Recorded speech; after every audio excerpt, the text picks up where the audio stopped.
నమస్తే friends, welcome back to SVS23 life style. Today recipe వచ్చేసి healthy కొబ్బరి laddu. Only 2 ingredients ఉంటే చాలు మృదువైన కొబ్బరి లడ్డును తయారు చేసుకోవచ్చు. అది కూడా బెల్లంతో సాఫ్ట్గా జ్యూసీగా చాలా రుచిగా ఉంటాయి. అలాగే ఫ్రెండ్స్, ఇప్పటివరకు మన ఛానల్ని ఎవరైనా సబ్స్క్రైబ్ చేసుకొని వారుంటే సబ్స్క్రైబ్ చేసుకోండి. ముందుగా కొబ్బరి లడ్డు చేయడానికి ఒక ఫుల్ కొబ్బరికాయని తీసుకున్నాను. కొబ్బరిని ఇలా చిన్నగా కట్ చేసి తీసుకుందాం. మీరు కావాలంటే కొబ్బరిపై ఉన్న బ్రౌన్ పార్ట్ని తీసేయచ్చు. ఇక్కడ నేను కొబ్బరికి ఉండే బ్రౌన్ పార్ట్ని రిమూవ్ చేయలేదు. చిన్నపిల్లలు ఉంటే ఈ కొబ్బరికి ఉండే బ్రౌన్ పార్ట్ని రిమూవ్ చేసుకుంటే కఫ్ ప్రాబ్లమ్స్ లేకుండా ఉంటుంది. ఇలా కొబ్బరిని చిన్న ముక్కలుగా చేశాక గ్రైండ్ చేసుకుందాం.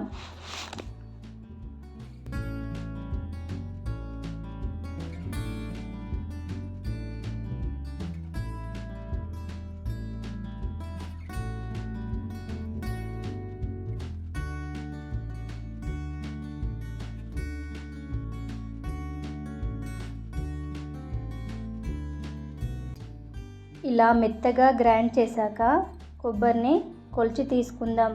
మనం ఏ కప్పుతో అయితే కొబ్బరిని కొలిచి తీసుకుంటున్నామో అదే కప్పుతో బెల్లంని కొలిచి తీసుకుంటే స్వీట్ అనేది కరెక్ట్గా సరిపోతుంది.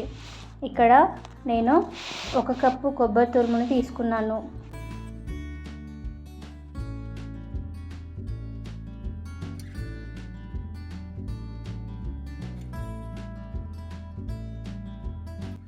మిగిలిన కొబ్బరి తురుమును కొబ్బరి పైన కోటింగ్ కోసం యూజ్ చేస్తున్నాను. ఇప్పుడు ముందుగా కొబ్బరి పైన కోటింగ్ కోసం ఒక ప్యాన్ పెట్టి ఈ కొబ్బరి తురుమును తీసుకొని లో ఫ్లేమ్లో పొడిగా అయ్యే వరకు కలుపుతూ ప్రిపేర్ చేయాలి. ఇలా లో ఫ్లేమ్లో పెట్టి ప్రిపేర్ చేయడం వలన కొబ్బరిలో ఉన్న పాలు అనేది ఆవిరైపోయి కొబ్బరి తురుము పొడిగా రెడీ అవుతుంది. ఇలా పొడిగా అయ్యాక ఒక ప్లేట్లోకి తీసుకొని పక్కన పెట్టాలి. ఇప్పుడు ఇదే ప్యాన్లోకి కొలిచి పెట్టిన 1 కప్పు కొబ్బరి తురుమును తీసుకున్నాను. ఇందులో 1/2 కప్ బెల్లంని తీసుకున్నాను. 1 కప్పు కొబ్బరి తురుముకి 1/2 కప్పు బెల్లం వేస్తే స్వీట్ అనేది పర్ఫెక్ట్గా సరిపోతుంది.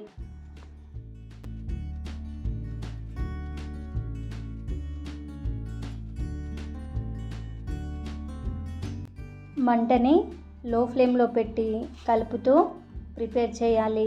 ఇందులో 1 స్పూన్ నెయ్యి వేసి కలపండి. నెయ్యి అనేది పూర్తిగా ఆప్షనల్. ఇలా లో ఫ్లేమ్లో ప్రిపేర్ చేస్తే బెల్లం కరిగిపోయి కొబ్బరిలో కలిసిపోతుంది. అలాగే ఇలా కలిపేటప్పుడు మాడిపోతుంది అనిపిస్తే ఇందులో ఒక 2 స్పూన్లు పాలు వేస్తే బెల్లం కరిగిపోతుంది. ఇలా కరిగిపోయాక కొబ్బరి మిక్స్ దగ్గర పడేంత వరకు కలుపుతూ మీడియం ఫ్లేమ్లో ప్రిపేర్ చేయండి.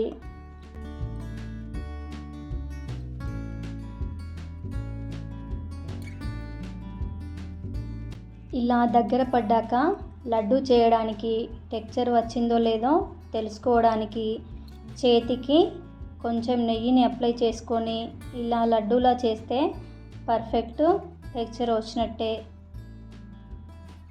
ఇప్పుడు స్టవ్ ఆఫ్ చేసి చల్లారాక కొంచెం తీసుకొని కొబ్బరి లడ్డూలా చేయడమే. ఇది చాలా ఈజీగా హెల్దీగా ప్రిపేర్ చేసుకోవచ్చు. ఇలా చేసిన కొబ్బరి లడ్డూని మనం చేసి పెట్టిన కొబ్బరి పొడిలో డిప్ చేసుకుంటే అట్రాక్టివ్గా ఎమ్మీగా కనబడుతుంది. కావాలంటే మీరు డ్రై ఫ్రూట్ వేసుకోవచ్చు. ఇలా చేసిన కొబ్బరి లడ్డూని 3 లేదా 4 రోజులు స్టోర్ చేసుకొని తినవచ్చు. అంటే మనం కొబ్బరి లడ్డూని పచ్చి కొబ్బరితో చేసాం కాబట్టి ఎక్కువ డేస్ నిల్వ ఉండదు. ఈ వీడియో కనుక మీకు నచ్చినట్లయితే లైక్ చేయండి.